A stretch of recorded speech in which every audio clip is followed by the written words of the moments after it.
Hello everyone. अभी तक आपने गुनाहों का देवता भाग 9 में सुना कि चंदर और पम्मी सिनेमा देखने जाते हैं और वहाँ चंदर और पम्मी के बीच कुछ ऐसा होता है जो चंदर को अंदर से झकझोर कर रख देता है। अब आगे। रात भर चंदर को ठीक से नींद नहीं आई। अब गर्मी काफ़ी पड़ने लगी थी। एक सूती चादर से ज़्यादा नहीं ओढ़ा जाता था और और चंदर ने वह भी ओढ़ना छोड़ दिया था। लेकिन उस दिन रात को अक्सर एक अजब सी कँपकँपी उसे झकझोर जाती थी और वह कसकर चादर लपेट लेता था। फिर जब उसकी तबीयत घुटने लगती तो वह उठ बैठता था। उसे रात भर नींद नहीं आई। बार बार झपकी आई और लगा कि खिड़की के बाहर सुनसान अंधेरे में अजब सी आवाज़ें आती हैं और नागिन बनकर उसकी सांसों में लिपट जाती हैं। वह परेशान हो उठता है। इतने में फिर कहीं से कोई मीठी सतरंगी संगीत की लहर आती है और उसे सचेत और सजग कर जाती है। एक बार उसने देखा कि सुधा और गेसु कहीं चली जा रही हैं। उसने गेसु को कभी नहीं देखा था, लेकिन उसने सपने में गेसु को पहचान लिया। लेकिन गेसु तो पम्मी की तरह गाउन पहने हुई थी। फिर देखा विंती रो रही है और इतना बिलख बिलख कर रो रही है कि तबीयत घबरा जाए। घर में कोई नहीं है। चंदर समझ नहीं पाता कि वह क्या करे। अकेले घर में एक अपरिचित लड़की से बोलने का साहस भी नहीं होता उसका। किसी तरह हिम्मत करके वह समीप पहुंचा तो देखा, अरे यह तो सुधा है। सुधा लूटी हुई सी मालूम पड़ती है। वह बहुत हिम्मत करके सुधा के पास बैठ गया। उसने सोचा सुधा को आश्वासन दें, लेकिन उसके हाथों पर जाने कैसे सुकुमार जंजीरें कसी हुई हैं। उसके मुंह पर किसी की सांसों का भार है। वह निश्चेष्ट है। उसका मन अकुला उठा। वह चौंक कर जाग गया तो देखा वह पसीने से तर है। वह उठकर टहलने लगा। वह जाग गया था, लेकिन फिर भी उसका मन स्वस्थ नहीं था। कमरे में ही टहलते टहलते वह फिर लेट गया। लगा जैसे सामने की खुली खिड़की से सैकड़ों तारे टूट टूट कर भयानक तेजी से आ रहे हैं और उसके माथे से टकरा टकरा कर चूर चूर हो जाते हैं। एक मर्मांतक पीड़ा उसकी नसों में खौल उठी और लगा जैसे उसके अंग अंग में चिताएं धधक रही हैं। जैसे तैसे रात कटी और सुबह उठते ही वह यूनिवर्सिटी जाने से पहले सुधा के यहाँ गया। सुधा लेटी हुई पड़ रही थी। डॉक्टर शुक्ला पूजा कर रहे थे। बुआ जी शायद रात को चली गई थी, क्योंकि बिनती बैठी तरकारी काट रही थी और खुश नजर आ रही थी। चंद्र सुधा के कमरे में गया। देखते ही सुधा मुस्कुरा पड़ी। बोली कुछ नहीं, लेकिन आते ही उसने चंद्र के अंग अंग को अपनी निगाहों के स्वागत में समेट लिया। चंद्र सुधा के पैरों के पास बैठ गया। कल रात को तुम कार लेकर वापस आए तो चुप्पे से चले गए। सुधा बोली, कहो कल कौन सा खेल देखा? कल बहुत बड़ा खेल देखा, बहुत बड़ा खेल सुधी। चंद्र व्याकुलता से बोला। अरे जाने कैसा मन हो गया कि रात भर नींद ही नहीं आई। और उसके बाद चंद्र सब बता गया। कैसे वह सिनेमा गया, उसने पम्मी से क्या बात की, उसके बाद कैसे कार पर उसने चंद्र को पास खींच लिया, कैसे वे लोग मैकफर्सन झील गए और वहाँ पम्मी पागल हो गई। फिर कैसे चंद्र को एकदम सुधा की याद आने लगी और फिर रात भर चंद्र को कैसे कैसे सपने आए। सुधा बहुत गंभीर होकर मुंह में पेंसिल दबाए कोहनी टेके बस चुपचाप सुनती रही और अंत में बोली, तो तुम इतने परेशान क्यों हो गए चंद्र? उसने तो अच्छी ही बात कही थी। यह तो अच्छा ही है कि ये सब जिसे तुम सेक्स कहते हो ये संबंधों में ना आए। उसमें क्या बुराई है? क्या तुम चाहते हो कि सेक्स आए? कभी नहीं। तुम मुझे अभी तक नहीं समझ पाई। तो ठीक है, तुम भी नहीं चाहती कि सेक्स आए और वह भी नहीं चाहती कि सेक्स आए, तो झगड़ा क्या है? क्यों तुम इतने उदास हो इतने? सुधा बोली बड़े अचरज से। लेकिन उसका व्यवहार कैसा है? चंद्र ने सुधा से कहा। ठीक तो है, उसने बता दिया तुम्हें कि इतना अंतर होना चाहिए, समझ गए? तुम लालची आदमी चाहते होगे यह भी अंतर ना रहे, इसलिए तुम उदास हो गए। छी! होठों में मुस्कुराहट और आंखों में शरारत की झलक छिपाते हुए सुधा बोली। तुम तो मजाक करने लगी, चंद्र बोला। सुधा सिर्फ चंद्र की ओर देखकर मुस्कुराती रही। चंद्र सामने लगी हुई तस्वीर की ओर देखता रहा।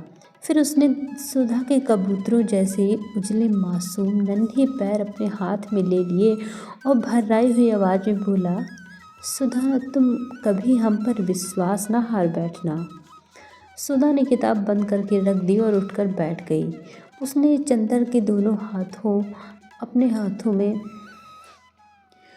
उसने चंदर के दोनों हाथ अपने हाथों में लेकर कहा, पागल कहीं के, हमें कहते हो अभी सुधा में बचपन है और तुम में क्या है? वाह रे छुई मुई की फूल, किसी ने हाथ पकड़ लिया, किसी ने बदन छू लिया तो घबरा गए। तुमसे अच्छी लड़कियां होती हैं। सुधा ने उसके दोनों हाथ झकझोरते हुए कहा, नहीं सुधी, तुम नहीं समझती। मेरी ज़िंदगी में एक ही विश्वास की चट्टान है, वह हो तुम। मैं जानता हूँ कि कितने ही जल प्रलय हों, लेकिन तुम्हारे सहारे मैं हमेशा ऊपर रहूँगा। तुम मुझे डूबने नहीं दोगी। तुम्हारे ही सहारे मैं लहरों से खेल भी सकता हूँ, लेकिन तुम्हारा विश्वास अगर कभी हिला तो मैं किन अंधेरी गहराइयों में डूब जाऊँगा। ये कभी मैं नहीं सोच पाता। चंदर ने बड़े कातर स्वर में कहा। सुधा बहुत गंभीर हो गई। क्षण भर वह चंदर के चेहरे की ओर देखती रही, फिर चंदर के माथे में झूलती हुई एक लट को ठीक करते हुए बोली, चंदर, और मैं किसके विश्वास पे चल रही हूँ बोलो? लेकिन मैंने तो कभी नहीं कहा कि चंदर अपना विश्वास मत हारना। और क्या कहूँ, मुझे अपने चंदर पर पूरा विश्वास है। मरते दम तक विश्वास रहेगा। फिर तुम्हारा मन इतना डगमगा क्यों गया? बुरी बात है ना? चंदर ने सुधा के कंधे पर अपना सिर रख दिया। सुधा ने उसका हाथ लेकर कहा, लाओ, यहाँ छुआ था पम्मी ने तुम्हें, और उसका हाथ होठों तक ले गई। चंदर कांप गया। आज सुधा को ये क्या हो गया है? लेकिन होठों तक हाथ ले जाकर झाड़ने फूकने वालों की तरह सुधा ने फूंक कर कहा, जाओ, तुम्हारे हाथ से पम्मी के स्पर्श का जहर उतर गया। अब तो ठीक हो गए, पवित्र हो गए। छू मंतर। चंदर हंस पड़ा। उसका मन शांत हो गया। सुधा में जादू था, सचमुच जादू था। बिनती चाय ले आई, 2 प्याले। सुधा बोली, अपने लिए भी ले आओ। बिनती ने सिर हिलाया। सुधा ने चंदर की ओर देखकर कहा, ये पगली जाने क्यों तुमसे इतना झेपती है? झेपती कहाँ हूँ? बिनती ने प्रतिवाद किया और प्याला भी ले आई और ज़मीन पर बैठ गई। सुधा ने प्याला मुंह से लगाया और बोली, चंदर, तुमने पम्मी को गलत समझा है। पम्मी बहुत अच्छी लड़की है, तुमसे बड़ी भी है और तुमसे ज़्यादा समझदार है और उसी तरह व्यवहार भी करती है। तुम अगर कुछ सोचते हो तो गलत सोचते हो। मेरा मतलब समझ गए ना? जी हाँ गुरुआइन जी, अच्छी तरह से। चंदर ने हाथ जोड़कर विनम्रता से कहा। बिनती हंस पड़ी और उसकी चाय छलक गई। नीचे रखी हुई चंदर की जरीदार पेशावरी सैंडल भीग गई। बिनती ने झुककर एक अंगोछे से उसे पोंछना चाहा तो सुधा चिल्ला उठी, हाँ हाँ, छुओ मत, कहीं इनकी सैंडल भी बाद में आके न रोने लगे। सुन बिनती, एक लड़की ने कल इन्हें छू लिया तो आप आज उदास थे। अभी तुम सैंडल छुओ तो कहीं जाके कोतवाली में रपट न कर दे। चंदर हंस पड़ा और उसका मन धुलकर ऐसे निखर गया जैसे शरद का नीलाभ आकाश। अब पम्मी के यहाँ कब जाओगे? सुधा ने शरारत भरी मुस्कुराहट से पूछा। कल जाऊंगा। ठाकुर साहब पम्मी के हाथ अपनी कार बेच रहे हैं तो कागज पर दस्तखत करना है। चंदर ने कहा, अब मैं निडर हूँ। कहो बिनती, तुम्हारे ससुर का क्या कोई खत नहीं आया? बिनती झेप गई। चंदर चल दिया। थोड़ी दूर जाकर फिर मुड़ा और बोला, अच्छा सुधा, आज तक जो काम हो बता दो, फिर 1 महीने तक मुझसे कोई मतलब नहीं। हम थीसिस पूरी करेंगे, समझी? समझे, हाथ पटक कर सुधा बोली। सचमुच 1.5 महीने तक चंदर को होश नहीं रहा कि कहाँ क्या हो रहा है। बिसरिया रोज़ सुधा और बिनती को पढ़ाने आता रहा। सुधा और बिनती दोनों ही का इम्तहान ख़त्म हो गया। पम्मी 2 बार सुधा और चंदर से मिलने आई, लेकिन चंदर एक बार भी उसके यहाँ नहीं गया। मिश्रा का एक खत बरेली से आया, लेकिन चंदर ने उसका भी जवाब नहीं दिया। डॉक्टर साहब ने अपनी पुस्तक के 2 अध्याय लिख डाले, लेकिन उसने एक भी दिन बहस नहीं की। बिनती उसे बराबर चाय, दूध और खरबूजा देती रही, लेकिन चंदर ने एक बार भी उसके ससुर का नाम लेकर नहीं चिढ़ाया। सुधा क्या करती, कहाँ जाती, चंदर से क्या कहती है, चंदर को कोई होश नहीं। बस उसका पेन, उसके कागज, स्टडी रूम की और चंदर है कि आखिर थीसिस पूरी करके ही माना।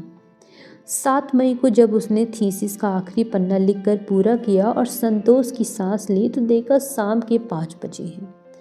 साइबान में अभी पर्दा पड़ा है लेकिन धूप उतार पर है और लू बंद हो गई है। उसकी कुर्सी के पीछे एक चटाई बिछाए हुए सुधा बैठी है।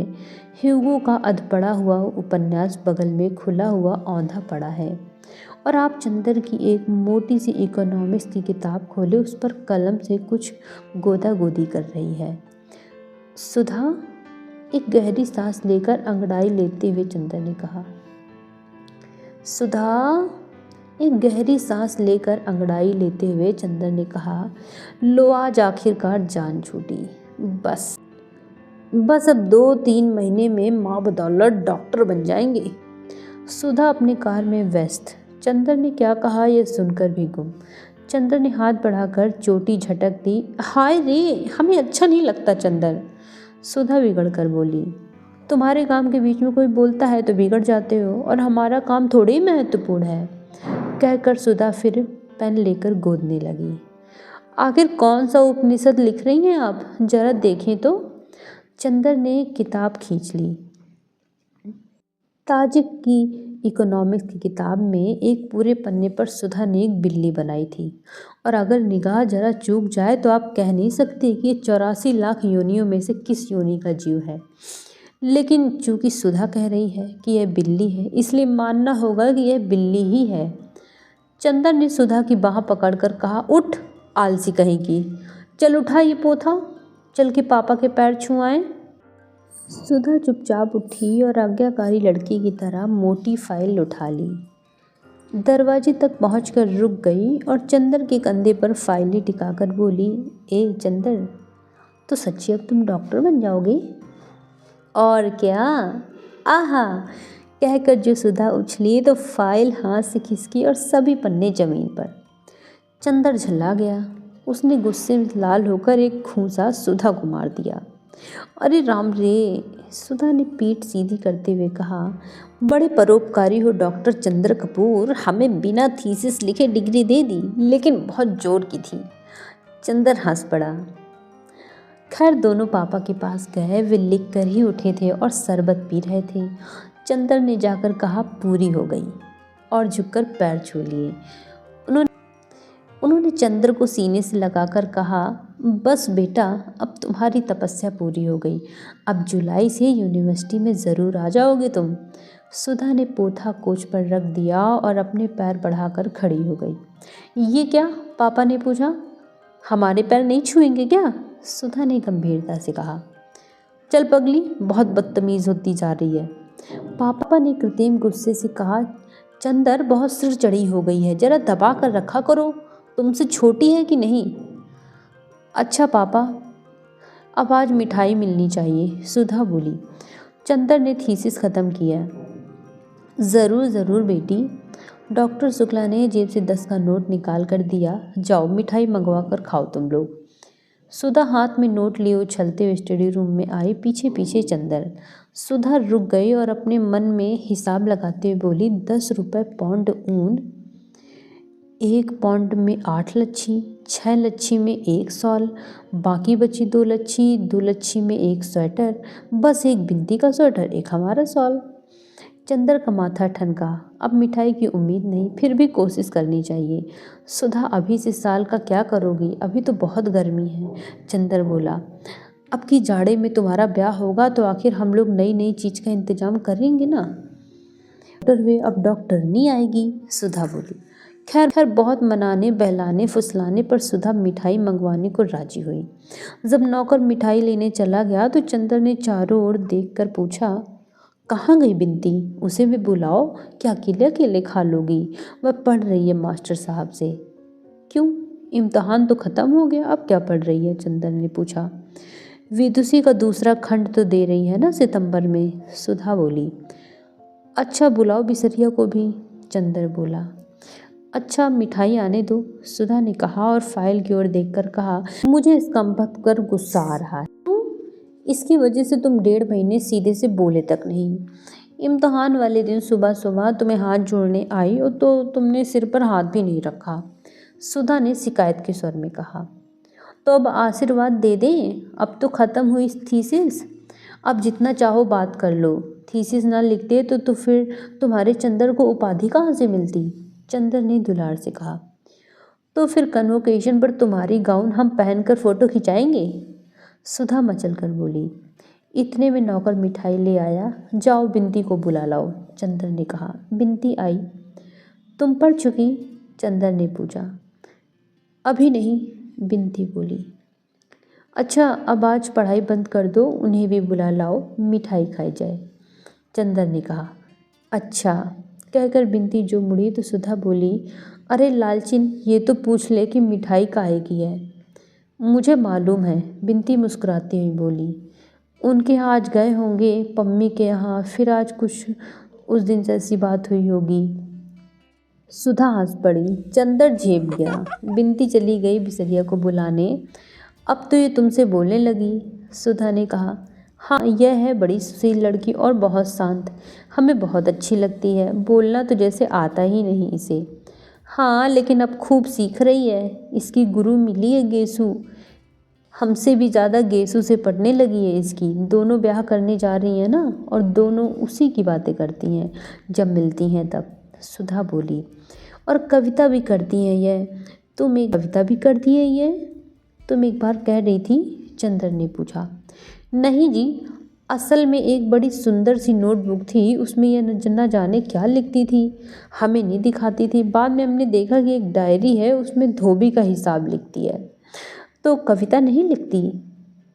ताजुब है, वरना 16 बरस के बाद प्रेम करके कविता करना तो लड़कियों का फैशन हो गया है, उतना ही व्यापक जितना उल्टा पल्ला ओढ़ना, चंदर बोला। चला तुम्हारा नारी पुराण, सुधा बिगड़ी। मिठाई खाने वाले आए, आगे आगे बिंती, पीछे पीछे बिसरिया। अभिवादन के बाद बिसरिया बैठ गया। कहो बिसरिया, तुम्हारी शिष्या कैसी है?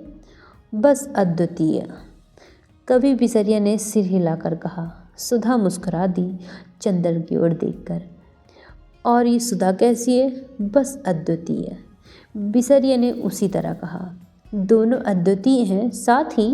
चंदर ने पूछा। सुधा और बिंती दोनों हंस दी। बिसरिया नहीं समझ पाया कि उसने कौन सी हंसने की बात की थी, और जब नहीं समझ पाया तो पहले सिर खुजलाने लगा, फिर खुद भी हंस पड़ा। उसकी हंसी पर तीनों हंस पड़े। अंदर मास्टर साहब भी खूब हैं। एक दिन बिंती को महादेवी की वह कविता पढ़ा रहे थे, विरह का जलजात जीवन, तो पढ़ते पढ़ते बड़ी गहरी सांस भरने लगे। चंदर और बिंती दोनों हंस पड़े। सर ये पहले तो खुद हंसा, फिर बोला, हाँ भाई क्या करें कपूर, तुम तो जानते ही हो मैं बहुत भावुक हूँ, मुझसे बर्दाश्त नहीं होता। एक बार तो ऐसा हुआ कि पर्चे में एक करुण रस का गीत आ गया अर्थ लिखने को। मैं उसे पढ़ते ही इतना व्यथित हो गया कि उठकर टहलने लगा। प्रोफेसर समझे कि मैं दूसरे लड़के की कॉपी देखने के लिए उठा हूँ, तो उन्होंने निकाल दिया। मुझे निकाले जाने का अफसोस नहीं हुआ, लेकिन कविता पढ़कर मुझे बहुत रुलाई आई। सुधा हंसी तो चंदर ने आँख के इशारे से मना किया और गंभीरता से बोला, हाँ भाई बिसरिया, सो तो सही है, तुम इतने भावुक ना हो तो इतना अच्छा कैसे लिख सकते हो। तो तुमने पर्चा छोड़ दिया? हाँ, मैं पर्चे वगैरह की क्या परवाह करता हूँ, मेरे लिए इन सभी वस्तुओं का कुछ भी अर्थ नहीं। मैं भावना की उपासना करता हूँ। उस समय परीक्षा देने की भावना से ज़्यादा सबल उस कविता की करुण भावना थी, और इस तरह मैं कितनी बार फेल हो चुका हूँ। मेरे साथ वह पढ़ता है ना, हरिहर टंडन, वह बस्ती कॉलेज का प्रिंसिपल है। एक मेरा सहपाठी है, वह रेडियो का प्रोग्राम एग्जीक्यूटिव है। और एक तुम्हारा सहपाठी तो हमने सुना है कि असेंबली का स्पीकर भी है। चंदर बात काट कर बोला। सुधा फिर हंस पड़ी, बिंती भी हंस पड़ी। खैर मिठाई का भोग प्रारंभ हुआ। बिसरिया कुछ तकल्लुफ़ कर रहा था तो बिंती बोली, खाइए, मिठाई तो विरह रोग और भावुकता में स्वास्थ्यप्रद होती है। अच्छा, अब तो बिंती का कंठ फूट निकला, अपने गुरुजी को बना रही है, चंदर बोला। बिसरिया थोड़ी देर बाद चला गया। अब मुझे एक पार्टी में जाना है, उसने कहा। जब आखिर में एक रसगुल्ला बचा रहा तो बिंती हाथ में लेकर बोली, कौन लेगा? आज पता नहीं क्यों बिंती बहुत खुश थी और बहुत बोल रही थी। चंदर बोला, हमें दो। सुधा बोली, हमें। बिंती ने एक बार चंदर की ओर देखा, एक बार सुधा की ओर। चंदर बोला, देखिए बिंती हमारी है कि सुधा की। बिंती ने झट रसगुल्ला सुधा के मुंह में रख दिया और सुधा के सिर पर सिर रखकर बोली, हम अपनी दीदी के हैं। सुधा ने आधा रसगुल्ला बिंती को दे दिया तो बिंती चंदर को दिखलाकर खाते हुए सुधा से बोली, दीदी ये हमें बहुत बनाते हैं, अब हम भी तुम्हारी तरह बोलेंगे तो इनका दिमाग ठीक हो जाएगा। हम तुम दोनों मिलकर इनका दिमाग ठीक करेंगे। सुधा ने प्यार से बिंती को थपथपाते हुए कहा। अब हम तस्तरियाँ धोकर रख दें। और तस्तरियाँ उठाकर चल दी। पानी नहीं दोगी? चंदर बोला। बिंती पानी ले आई और बोली, हम तो आपका इतना काम करते हैं और जब देखो आप हमें बनाते रहते हैं। आपको क्या आनंद आता है हमें बनाने में? चंदर ने पल भर बिंती की ओर देखा और बोला, असल में बनने के बाद जब तुम झेप जाती हो, हाँ ऐसे ही। झेप कर मुँह छिपा लिया और लाश से सकचाकर इंद्रवधु बन गई। बिंती देखने सुनने में बड़ी अच्छी थी। उसकी गठन तो सुधा की तरह नहीं थी, लेकिन उसके चेहरे पर एक फिरोजी आभा थी जिसमें गुलाल के डोरे थे। आंखें उसकी बड़ी बड़ी और पलकों में इस तरह डोलती थी जैसे किसी सुकुमार सीपी में कोई बड़ा मोती डोले। झेपती थी तो मुंह पर सांझ मुस्कुरा उठती थी और गालों में फूलों के कटोरे जैसे दो छोटे छोटे गड्ढे। और बिंदी के अंग अंग में एक रूप की लहर थी जो नागिन की तरह लहराती थी। और उसकी आदत थी कि बात करते समय अपनी गर्दन जरा टेढ़ी कर लेती थी और अंगुलियों से वह अपने आंचल का छोर उमेटने लगती थी। इस वक्त चंदर की बात पर झेप गई और उसी तरह आंचल के छोर को उमेटती हुई मुस्कान छिपाकर उसने ऐसी निगाह से चंदर की ओर देखा जिसमें थोड़ी लाज, थोड़ी गुस्सा, थोड़ी प्रसन्नता और थोड़ी शरारत थी। चंदर एकदम बोल उठा, अरे सुधा सुधा, जरा बिंती की आंख देखो इसे इस वक्त। आई अभी। बगल के कमरे में तस्तरी रखते हुए सुधा बोली। बड़े खराब हैं आप, बिंती बोली। हाँ बनाओगी ना आज से हमें?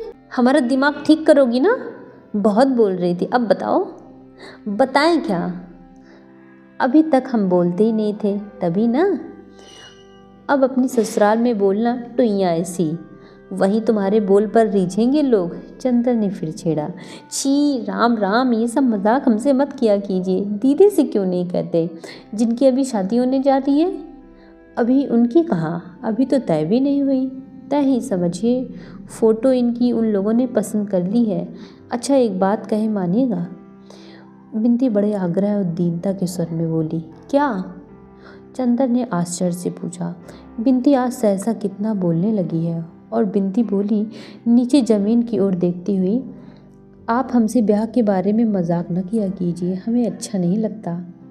ओहो, ब्याह अच्छा लगता है लेकिन उसके बारे में मजाक नहीं, गुड़ खाया गुलगुले से परहेज। हाँ यही तो बात है। बिंती सहसा गंभीर हो गई। आप समझते होंगे कि मैं ब्याह के लिए उत्सुक हूँ, दीदी भी समझती है, लेकिन मेरा ही दिल जानता है कि ब्याह की बात सुनकर मुझे कैसा लगने लगता है। लेकिन फिर भी मैंने ब्याह करने से इनकार नहीं किया। खुद दौड़ दौड़ कर उस दिन मैं दुबे जी की सेवा में लगी रही, इसीलिए कि आप देख चुके हैं कि माँ का व्यवहार मुझसे कैसा है। आप यहाँ इस परिवार को देखकर समझ नहीं सकते कि मैं वहाँ कैसे रहती हूँ, कैसे माँ जी की बातें बर्दाश्त करती हूँ।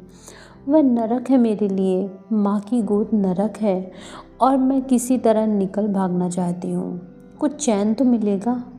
बिंती की आंखों में आंसू आ गए और सिसकती हुई बोली, लेकिन आप या दीदी जब ये कहते हैं तो मुझे लगता है कि मैं कितनी नीच हूँ, कितनी पतित हूँ कि खुद अपने ब्याह के लिए व्याकुल हूँ। लेकिन आप न कहा करें तो अच्छा है। बिंती को आंसुओं का तार बंध गया था। सुधा बगल के कमरे से सब सुन रही थी, आई और चंदर से बोली, बहुत बुरी बात है चंदर, बिंती क्यों रो रही हो रानी? बुआ का स्वभाव ही ऐसा, उससे हमेशा अपना दिल दुखाने से क्या लाभ? और पास जाकर उसको छाती से लगाकर सुधा बोली, मेरी राज दुलारी अब रोना मत। अच्छा, हम लोग कभी मजाक नहीं करेंगे। बस अब चुप हो जाओ, रानी बिटिया की तरह जाओ मुंह धो के आओ। बिंती चली गई। चंदर लज्जित सा बैठा था। लो अब तुम्हें भी रुलाई आ रही है क्या? सुधा ने बहुत दुलार से कहा। तुम मुझसे ससुराल का मजाक मत किया करो, वह बहुत दुखी है और बहुत कदर करती है तुम्हारी। और किसी की मजाक की बात कुछ और है, हम या तुम कहते हैं तो उसे लग जाता है। अच्छा, वो कह रही थी तुम्हारी फ़ोटो उन लोगों ने पसंद कर ली है। चंदर ने बात बदलने के ख्याल से कहा। और क्या, कोई हमारी शक्ल तुम्हारी तरह है कि लोग नापसंद कर दें। सुधा अकड़ कर बोली। नहीं, सच सच बताओ, चंदर ने पूछा। अरे जी, लापरवाही से मुंह बिचकाकर सुधा बोली।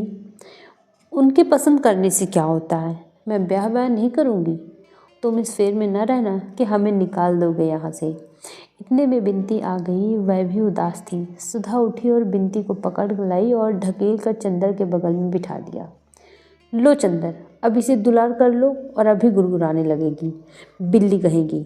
सुधा ने उसे हल्की सी चपत मारकर कहा। बिनती का मुंह अपनी हथेलियों में लेकर अपने मुंह के पास लाकर आंखों में आंखें डालकर कहा, पगली कहेगी, आंसू का खजाना लुटाती फिरती है। चंदर, डॉक्टर शुक्ला ने पुकारा और चंदर उठकर चला गया। सो दोस्तों, अगर आपको ये कहानी पसंद आ रही हो तो वीडियो को लाइक ज़रूर करें, और अगर इसी तरह के बेहतरीन कहानी सुनने के लिए चैनल को सब्सक्राइब ज़रूर कर दें। धन्यवाद।